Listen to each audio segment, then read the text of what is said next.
Ang ating mga kwento ngayong araw ay tungkol sa mga Pilipinong nasa abroad na walang awang niloko ang mga kapwa Pinoy sa kanilang mga pinaghirapang ipuning pera. Bago tayo magsimula ay huwag kalimutang mag-like at pindutin ang subscribe button at notification bell para maging updated kayo sa bago nating Tagalog True Crime Stories. Si Emiliano June Reodica ay ipinanganak noong September 1944 at lumaki sa Laguna. Nakapagtapos siya ng kursong accounting at nagpakasal sa girlfriend na si Hilda. Dahil sa gustong gumanda ang pamumuhay noong 1971 ay napagdesisyonan ng mag-asawa na makipagsapalaran sa US at doon na bumuo ng pamilya. Masaya at puno ng pag-asa nang lumipad sina June at Hilda patungong California. Nang makarating doon ay kumuha sila ng maliit na apartment at nagsimulang magplano sa mga susunod nilang hakbang. Inuna ni June na maghanap ng trabaho para matustusan ang pang-araw-araw na gastusin dahil unti-unti na ring nauubos ang dala nilang ipon mula sa Pilipinas. Ngunit naging mahirap ito para sa kanya. Kahit na may pinag-aralan at nakatapos sa kolehiyo ay hindi siya tinanggap sa kanyang mga inaplayang opisina.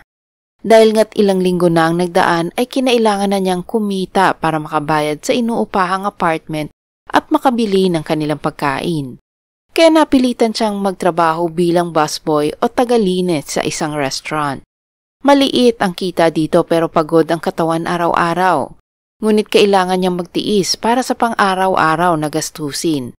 2 taong nagtrabaho ang mag-asawa pero walang nangyari sa kanilang pagod dahil hindi man lang umusad ang kanilang kabuhayan. Kaya't naglakas loob si June na mag-apply bilang salesman sa isang car dealership ng General Motors.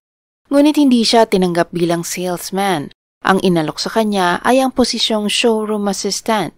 Sa trabahong ito kailangan niyang ilabas ang mga sasakyan para iparada sa loob at labas ng car dealership para makita ng mga posibleng customers. Kailangan din niyang panatiling malinis at maayos ang showroom at ang mga sasakyang nilalabas.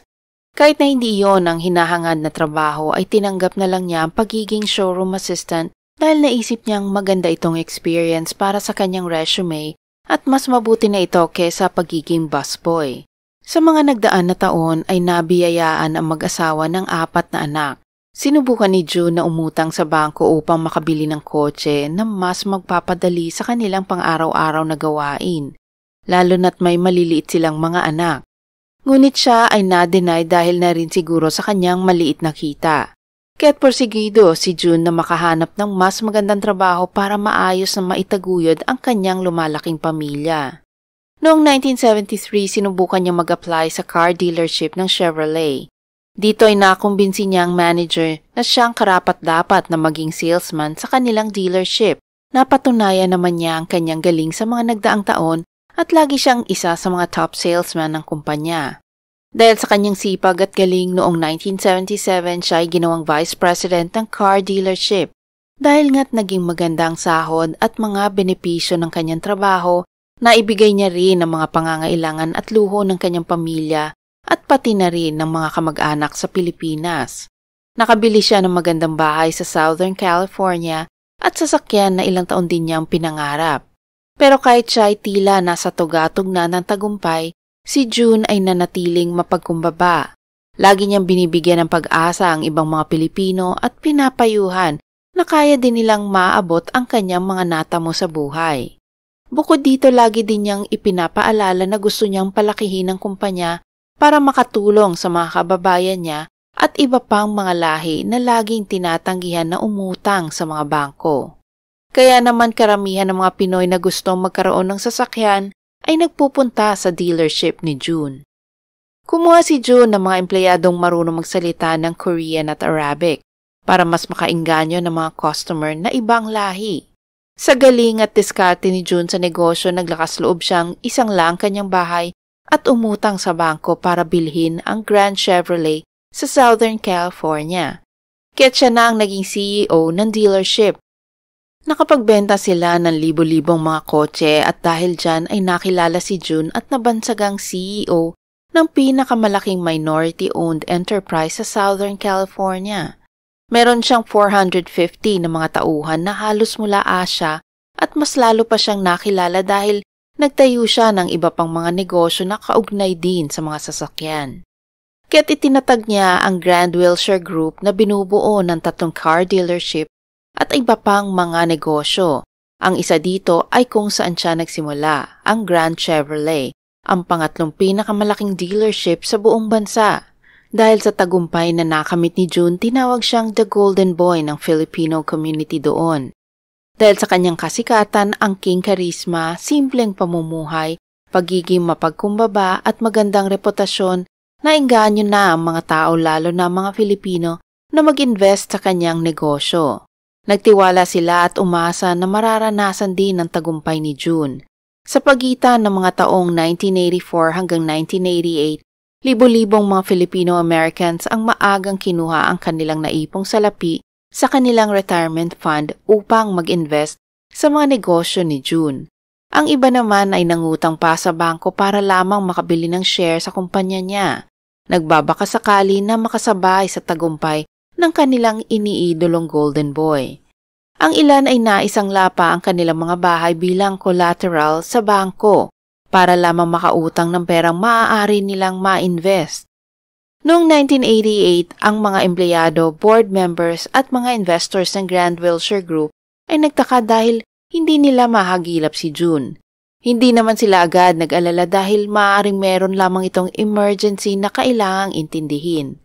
Pero nang lumipas na ang 24 oras na hindi nila ito nakikita o nakakausap, ay ipinagbigay alam na nila ito sa pulisya. Ngunit kahit sila ay wala ring makalap na impormasyon kung nasaan nga si June. Akala na marami ito ay nakidnap o kaya nasaktan ng masasamang elemento dahil nga't kilala at mayaman si June. Ngunit nabigla ang lahat ng sinugod ng mga FBI agents ang opisina ng Grand Wilshire Group. Doon ay nalaman ng mga tao na hindi pala biktima ng isang krimen si June, bagkus ito ay isang suspect sa malawakang panloloko sa mga tao.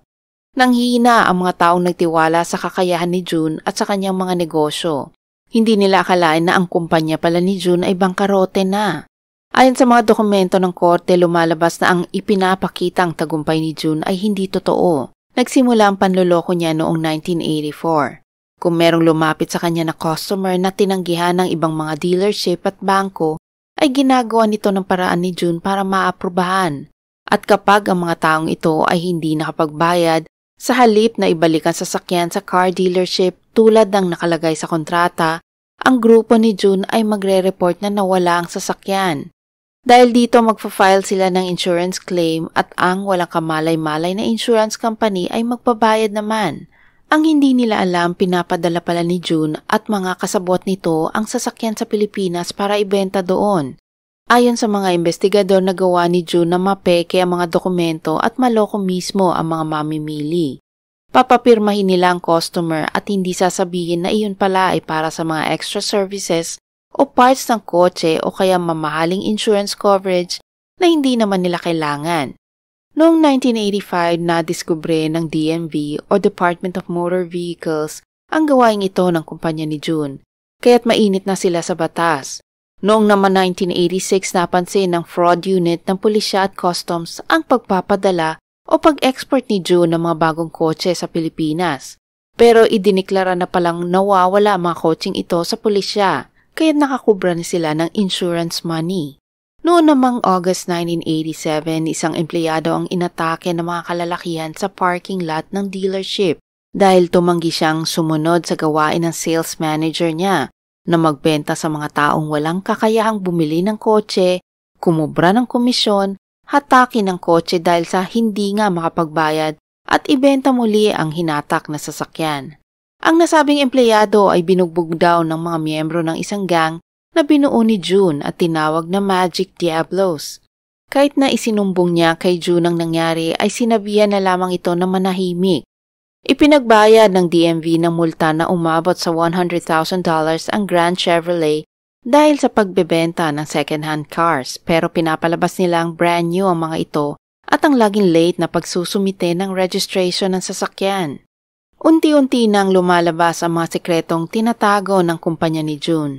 Ang isa sa mga nagpapautang kay June, ang Imperial Savings and Loan, ay nagsimula ng maghinala na may nangyayari ng kababalaghan sa kumpanya ni June.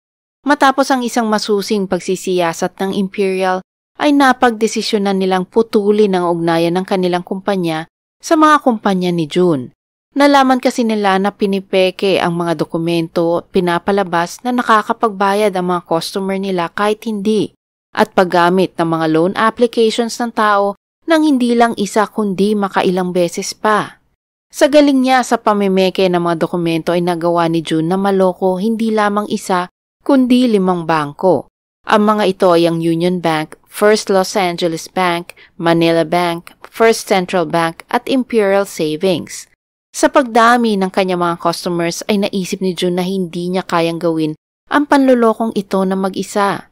Kaya kahit sa bangko ay meron siyang mga kasabwat para ipeke ang mga dokumento pati na rin ang pirma ng mga customers. Kung hindi makabayad ang mga taong naaprubahan ng car loan, ay kukunin niya ang sasakyan mula sa customer at ibibenta niya ito muli na walang kaalam-alam ang bangko. Dahil sa dami ng mga taong inaprubahan nila ay hindi nakakabayad, ginamit ni June ang mga pera ng mga investors para ipambayad ito. Ginagawa niya ito para mapataas ang credit score ng kanyang car dealership. Ang kabuuang pera na nanakaw niya mula sa mga investors na ito ay nasa $26 million. Pero hindi lang yon dahil niloko din niya ang mga bangko na umabot sa $64 million. Ayon sa FBI, nang makatunog si June na siya ay iniimbestigahan na ng District Attorney, DMV, FBI at iba pang mga ahensya sa kahina-hinala niyang ginagawa, ay kaagad itong nag-alsabalutan at bumili ng plane ticket pabalik ng Pilipinas. Ang asawa nitong si Hilda ay nagawa ding makalabas ng bansa at nagtungo sa Pilipinas dahil wala namang nakabinbin na kaso laban sa kanya. Nakapaglipat pa siya ng $2 million galing sa bangko niya sa Amerika patungo sa isang bangko sa Pilipinas. Ang mga investors ng kumpanya ni June ay naiwan na luhaan at ang iba pa ay tuluyang nasira ang kabuhayan. Nabinbin ang kanyang kaso ng ilang taon hanggang sa magretiro na ang mga otoridad na humawak sa kanyang kaso. Mahigit 2 dekadang nagtago si June sa ibang bansa at natakasan ang obligasyon sa kanyang mga investors. Kaya't hindi nila akalain na kusa palang papasok uli ng Amerika si June noong November 2012. Ang 68 years old na Filipino ay nahuli sa airport. Base sa mga reports, ito ay dadalo sana sa kasal ng anak ng bago niyang kinakasama na si Letty. Sa pagsisiyasat ng mga otoridad, nalaman nila na noong tumakas ito patungong Pilipinas ay nagpalit si June ng pangalan. Gamit ang bago niyang pagkatao, si June ay bumiyahe patungong Australia at doon niya nakilala ang bago niyang asawa na si Letty. Nang siya ay maging Australian citizen, binago na naman niya ang kanyang pangalan at ang pakilala niya sa mga tao ay Roberto Cosculuela Jr. Doon ay nagtayo siya ng isang tax preparation at insurance business na tinawag niyang Richard Gardner Tax Agency at RC Insurance na parehong nasa Brisbane. Katulad ng kanyang ginawa sa California, si June ay nakihalubilo sa kapwa niyang mga Filipino para mabilis na makuha ang loob ng mga ito upang maengganyo sila na mag-invest. Sa mahigit 2 dekada nitong pananatili sa Australia ay naiulat na nakapangloko na naman ito ng humigit kumulang na 7 million Australian dollars. Isang Filipina na kanyang naloko ay nagsampa ng kaso nang hindi niya na makuha ang ininvest na pera kay June matapos ang 1 taon.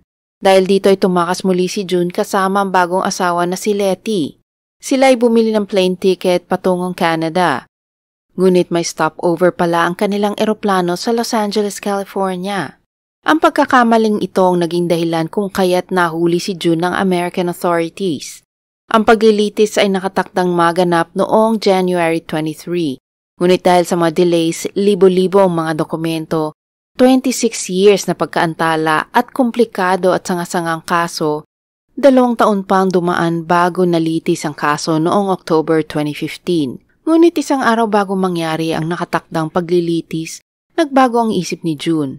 Sa halip na humarap sa hurado ay umamin na lamang siya na nagkasala sa lahat ng mga kasong isinampa sa kanya.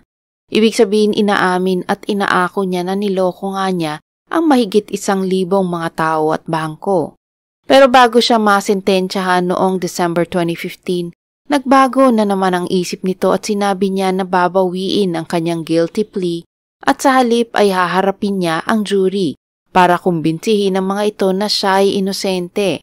Dahilan niya ay inaagrabyado at ginigipit daw siya ng gobyerno ng US dahil siya ay isang Filipino.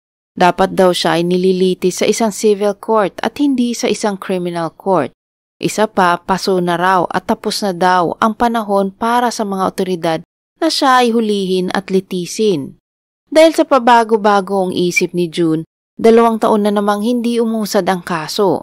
Pero sa wakas noong May 2017, siya ay nahatulan ng 10 taon na pagkakakulong at inutusang magbayad ng danyo sa kanyang mga biktima na nagkakahalaga ng higit $29 million. Dagdag na hukom na dapat lamang litisin siya bilang isang kriminal dahil sa dami ng mga taong kanyang naloko at mga kinabukasan na kanyang nasira. Hindi natapos ni June ang kanyang sentensya dahil noong March 17, 2021, siya ay pumanaw sa loob ng kulungan sa edad na 76 years old. Nakakalungkot na hindi nakamit ng mga biktima ang hustisyang inaasam nila. Ang ating susunod na kwento ay tungkol naman sa mag-asawang Pilipino na nagawang makapanloko sa Canada. Ang mag-asawang Rowena Villanueva at Quintin Robles ay sumikat sa Filipino community sa Canada dahil sa panluloko na ginawa ng mag-asawa sa kapwa nila Pinoy. Sila ay nakatira sa Toronto at may 3 anak. Ang mag-asawa ay mga permanent residents na ng Canada. Si Quintin ay isang factory worker sa Bombardier Aerospace. Si Rowena naman ay nagtatrabaho sa isang chiropractic clinic sa Physical Therapy 1 Incorporated sa Scarborough bilang isang independent contractor na kumikita ng komisyon sa kanyang mga referrals at marketing services. Ngunit ang pakilala niya sa ibang tao ay part owner siya ng Physical Therapy 1. Ipinagmamalaki niyang marami siyang ari-arian gaya ng condo unit na pinapaupa niya, vacation home sa norte at may balak na raw siyang magpatayo ng kanyang dream home sa isang malaking lupain. Aktibo siya sa simbahan at mga Filipino community doon, kaya naman marami siyang kaibigan na nagtitiwala sa kanya. Noong 2007, iprinisinta niya sa mga kakilala na tumatanggap siya ng mga investment para sa pagpapalago ng chiropractic clinic niya. Marami ang naingganyong maglabas ng pera dahil nangako si Rowena nakikita ang kanilang pera ng 7 to 10% na interes kada buwan na higit pa sa kikitain nyo kung ilalagak ito sa bangko. Hindi naman nagduda ang mga tao sa kanyang panloloko dahil gamit niya ang logo at letterhead ng kumpanya sa tuwing magpapapirma siya ng investment contract. Nagbukas pa nga ng kumpanya ang mag-asawang Rowena at Quintin para tumanggap ng mga investment para sa Physical Therapy 1. Tinawag nila itong Physiotherapy and Rehabilitation Group na pinangungunahan ng isang doktor. Karamihan sa mga namumuhunan ay binibigyan ng mga kontratang mukhang opisyal at may schedule pa kung kailan matatanggap ang mga dibidendo o kita nila sa ininvest na pera. Isa din sa mga pampaakit na sinasabi ni Rowena sa mga biktima ay sila dapat ay mag-invest para mas malaki ang mapadala nilang pera sa Pilipinas. Ayon pa nga sa mga biktima, sumasama daw si Rowena sa pagpunta sa bangko upang mag-withdraw ng kanilang savings. Sumasama din daw ito kapag uutang sila sa bangko para agad nilang maibigay ang pera kay Rowena. Karamihan sa mga biktima ay kumukuha ng mga cash advance mula sa kanilang mga credit card. Ang iba naman ay inuubos ang perang naipon at nalikom mula sa insurance.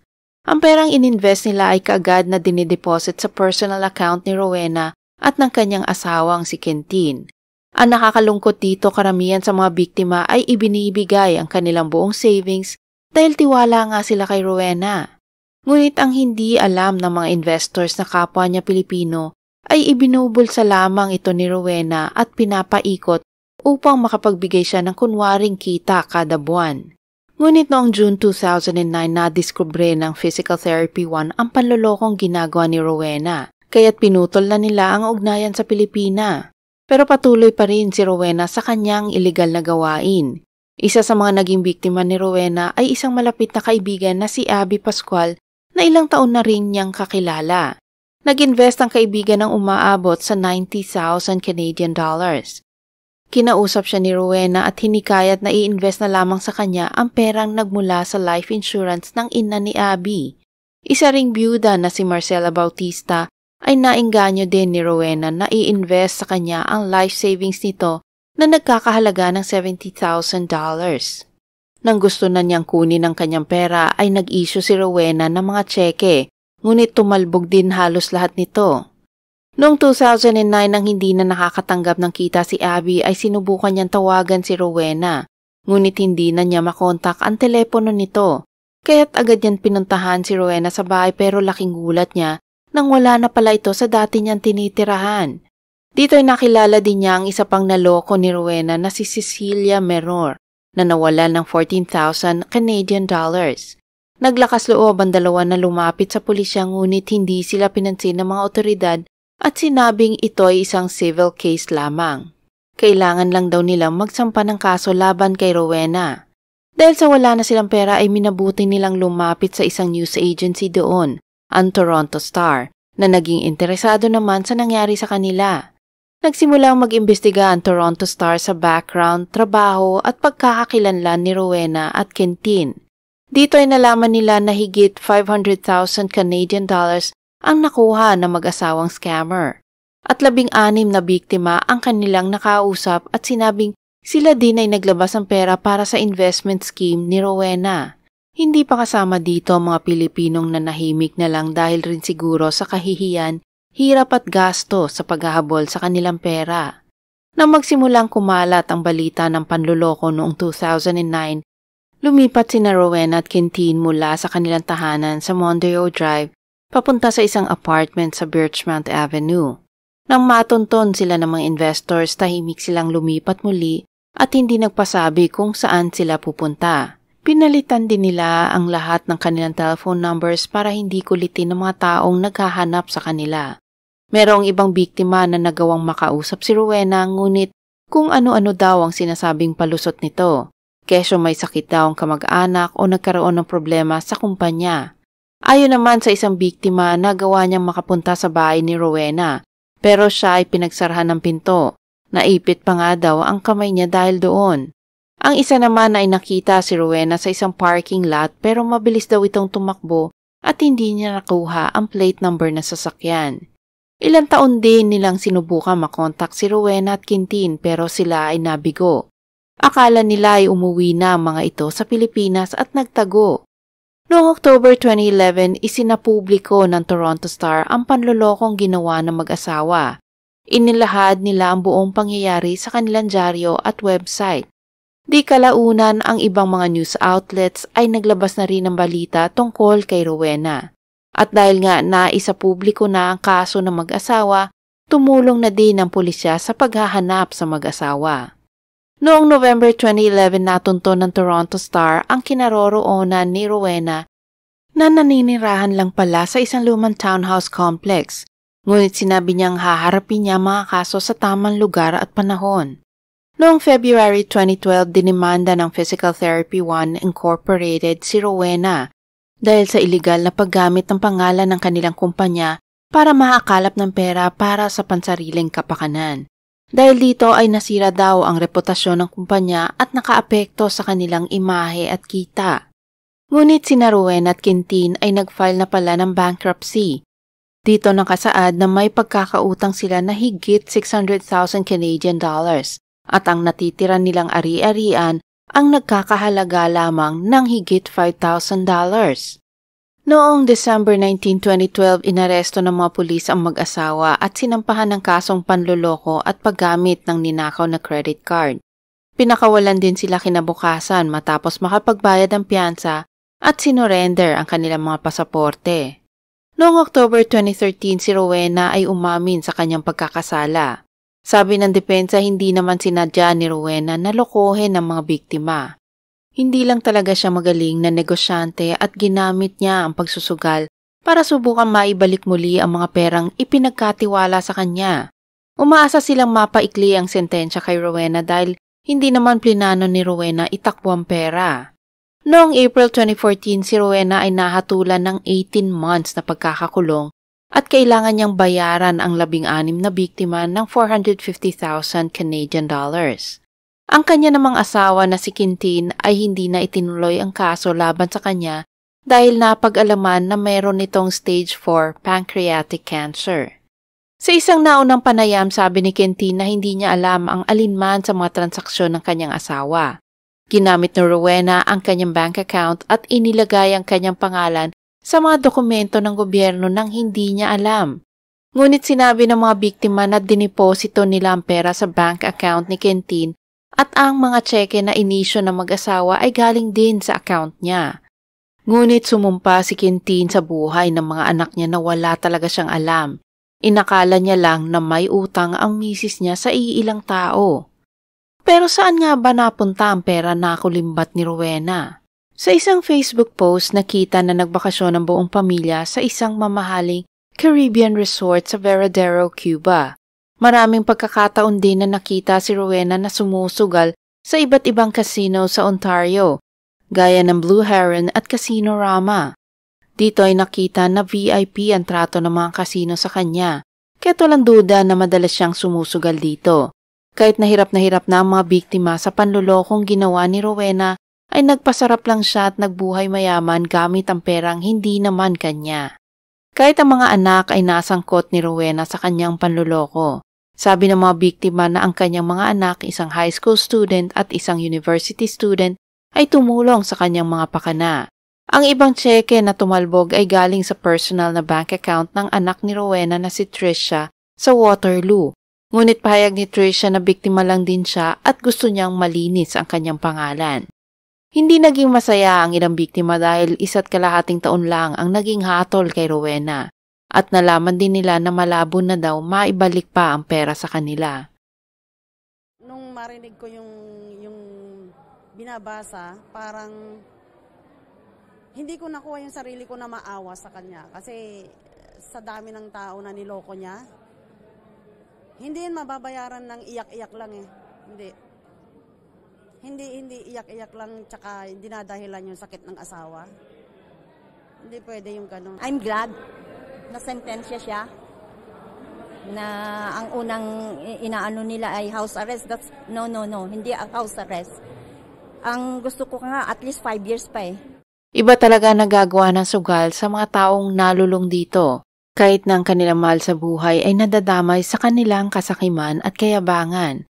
Sana nga sa maikling parusang ito ay natuto na si Rowena at matatakot ng manlinlang muli ng ibang tao.